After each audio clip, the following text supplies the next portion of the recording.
My name is William Palmer Jr. I'm a rehabilitation physician. I did my residency at the University of Pittsburgh Medical Center. I am presently medical director of the HCA Inpatient Rehabilitation Center at West Marion Hospital in Ocala, Florida.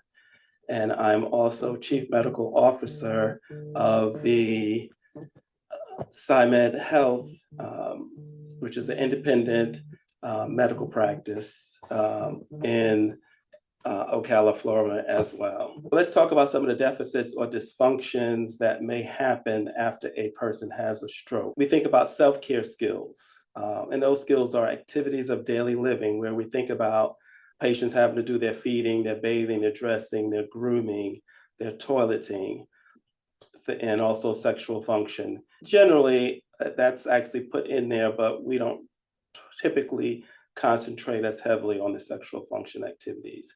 And when we talk about self-care skills, those are a lot of the things that the occupational therapists will key in on. Then we talk about mobility skills. That's the standing and walking and transferring and using a wheelchair and working on lower extremity strengthening, and a lot of the things that the physical therapist handles. And the communication skills, that's speech, writing, and other methods of communication, essentially what the speech therapist keys in on. And then the cognitive skills, memory, concentration, reasoning, judgment, problem solving, and organizational skills. And then we also sometimes have deficits in socialization. That's where sometimes loved ones will say, that's not the same person that I knew prior to the stroke. Those activities involving interacting with others at home and in the community.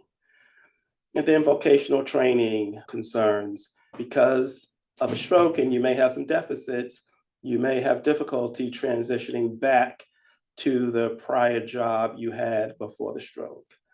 And then you may have some pain concerns after stroke, and that is where the rehabilitation physician or physiatrist like myself will deal with medications and also look for alternative methods of managing those pain complaints.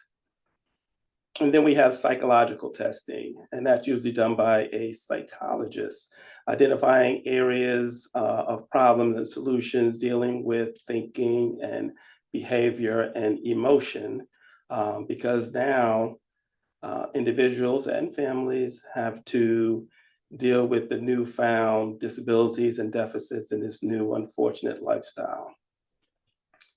Also, family support. Some families will need assistance in adapting to this lifestyle change, also financial concerns, as well as discharge planning, and case management kind of deals with that as well.